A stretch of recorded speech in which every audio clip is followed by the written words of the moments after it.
Lo que les voy a contar en este momento va a sonar catastrófico, pero muchos pacientes pueden morir en casa por una mala evaluación y también porque el proveedor de atención prehospitalaria no tiene un buen índice de sospecha.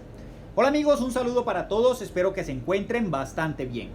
Pues hoy vamos a dar continuidad al tema de trauma en cabeza y entenderemos por qué un paciente que se golpea la cabeza vomita posteriormente. ¿Por qué un paciente que se golpea la cabeza se le duerme la mitad del cuerpo? ¿Por qué un paciente que se golpea la cabeza tiene alteraciones en las pupilas? ¿Y por qué un paciente que se golpea la cabeza tiene problemas en el patrón respiratorio? Lo primero que tienes que entender es que nosotros en el cerebro tenemos un flujo sanguíneo constante y adecuado. Y que este está determinado por, primero, una fuerza de impulso adecuada a lo que nosotros denominamos presión de perfusión cerebral. Y también por un proceso de regulación que está determinado o dado por el sistema nervioso central, simpático y parasimpático, y que nosotros denominamos sistema de autorregulación. Si estos dos componentes están en completa armonía, tendremos un flujo sanguíneo cerebral constante y adecuado. Este llevará oxígeno y glucosa a cada estructura del cerebro.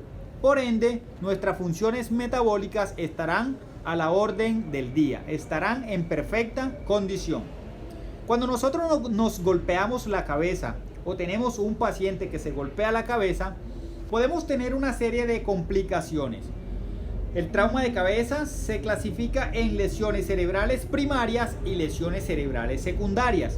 Las primarias son esas que nosotros podemos percibir, detectar, intervenir en el momento que ocurren. Hablo de una laceración, hablo de un sangrado, hablo de un hematoma, hablo del dolor y de otras manifestaciones que se pueden presentar. Cuando hablo de una lesión traumática secundaria, hablo de una complicación que se puede presentar incluso en la casa. Hablo específicamente de los hematomas intracraneales y también de las hernias que se pueden presentar si las dejamos trascender o tal vez no las sospechamos. Pero muchas veces nos hemos preguntado, bueno, ¿cuándo es bueno acudir a urgencias o al médico después de un golpe en la cabeza? Muy bien, ¿te has preguntado qué se está afectando por dentro del cráneo cuando un paciente se está vomitando? O tal vez has escuchado ese mito o concepto que dicen que un paciente que se golpea la cabeza no se puede dejar dormir. Ok, la razón o el argumento por el cual la gente dice eso es porque un paciente que está dormido tú no lo puedes observar. Lo que nosotros queremos es mirar el comportamiento de una persona después de que se golpea la cabeza. Si está dormido, tú no sabrás si el paciente tiene mejoría o antes está empeorando. Por esa razón, se recomienda que el paciente no se deje dormir, porque tiene que ser monitoreado por un par de horas. Pero si el paciente se duerme, ¿está en peligro la vida? No necesariamente. La idea es que esté despierto con el fin de que ustedes puedan observar su comportamiento. Y con mucha más razón si el golpe en la cabeza fue significativo. ¿Ok? Muy bien.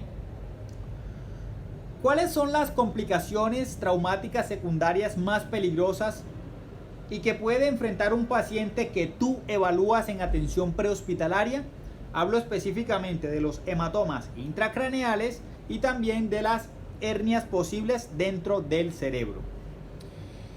Ok, ¿cuándo ustedes van a tomar la determinación de llevar o no un paciente a urgencias para que sea observado por un médico de trauma o tal vez se le hagan tomografías para descartar una lesión grave?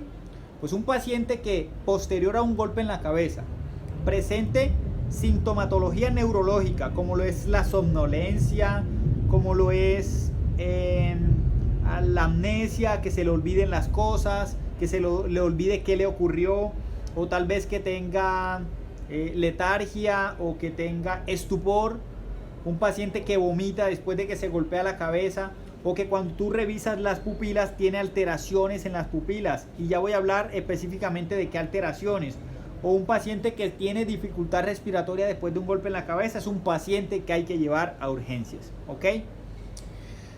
No es aquel típico paciente que se golpeó en la frente y que se le salió acá el hematoma y que no tiene complicaciones neurológicas, está orientado en tiempo, espacio y persona, recuerda todo lo que le ocurrió, nunca perdió la conciencia, es un paciente que no tiene náuseas, que no tiene vómitos, que no tiene visión borrosa, no ve oscuro, es un paciente que los signos vitales todos se encuentran en perfecta armonía.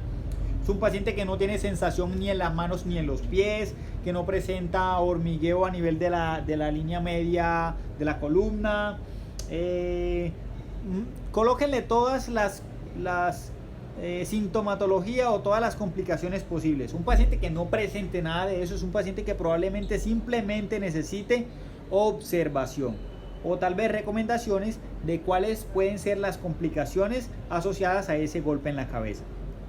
Pero un paciente que cuando ustedes revisan las pupilas, por cierto, muchachos, cuando una persona se golpea la cabeza, hay que revisarle las pupilas sí o sí, porque a través de ellas podemos detectar signos de herniación.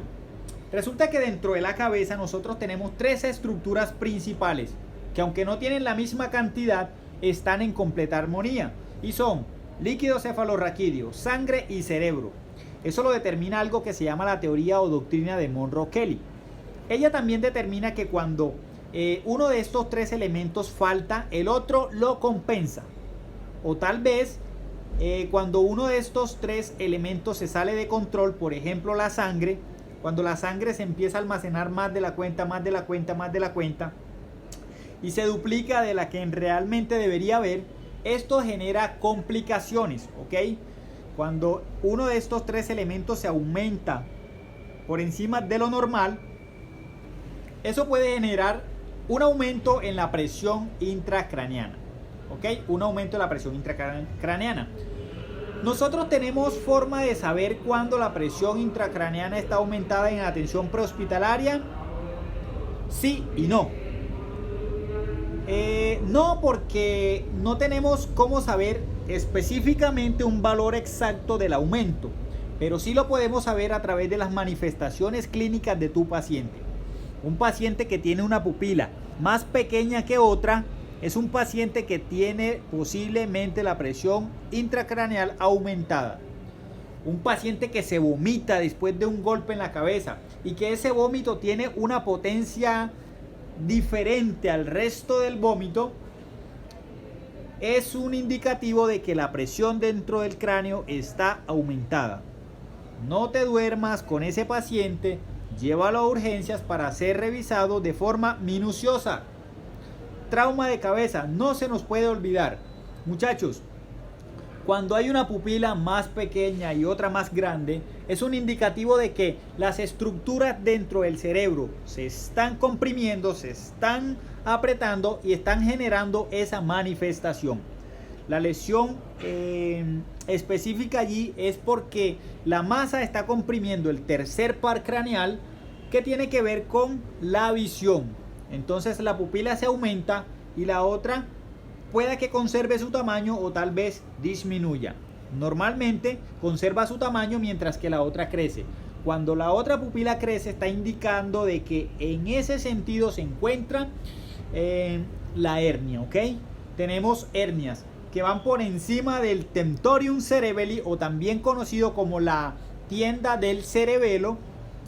Y también tenemos otras hernias que son mucho más complicadas, que van por debajo de este órgano que acabo de mencionar, el tentorium cerebelli o la tienda del cerebelo. Cuando la hernia es por encima del tentorium, las manifestaciones más comunes son anisocoria, anisocoria es cuando una pupila está más grande que otra. Tal vez midriasis, porque pueda que la compresión sea tanta que ambos pares se comprimen y se agrandan, ¿ok? Otra complicación es que se disminuye el flujo sanguíneo cerebral por la misma presión aumentada, y esto hace que la mitad del cuerpo se duerma, o tal vez un brazo, tal vez un pie, ¿ok? Eso puede generar manifestaciones neurológicas a nivel de miembros inferiores y miembros superiores. Pero cuando la hernia es de la tienda del tentorium, perdón, de la tienda del cerebelo hacia abajo, las complicaciones son más devastadoras debido a que nos vamos a encontrar con lo que es el bulbo, ¿ok? Y la protuberancia. Y recuerden que en el tronco del encéfalo nosotros tenemos el centro respiratorio. Por esa razón, un paciente que se golpea la cabeza y que presenta manifestaciones de origen respiratorio probablemente tiene una complicación a nivel del tronco del encéfalo o tallo cerebral. Eso es una condición muy urgente que debemos revertir en los próximos minutos. De lo contrario, nuestros pacientes se van a morir. ¿Ok? Muy bien, amigos, quiero detenerme por aquí. Hay mucha más información, Quiero tocarla con ustedes en el siguiente video, en donde voy a tratar de hacer ilustraciones en mi tablero. Hace mucho que no lo utilizo, pero estaré preparando algo para el siguiente video que tenga que ver con imágenes, con dibujos y que podamos entender esta situación de la mejor manera. Hoy simplemente quería darles un abreboca, quería más o menos contarle todo lo que he estado leyendo y todo lo fascinante que es este tema. Estaremos hablando en próximos videos de cómo va a ser el manejo, cómo podemos darle una solución al tema del aumento de la presión dentro del cráneo, y espero que me puedan acompañar también en el siguiente video. El día de hoy estuve utilizando un fonendoscopio de la marca Suscríbete, porque no quiero darle publicidad a menos de que me patrocinen. Por lo pronto es marca Suscríbete. Amigos, no siendo más, nos vemos en un siguiente video.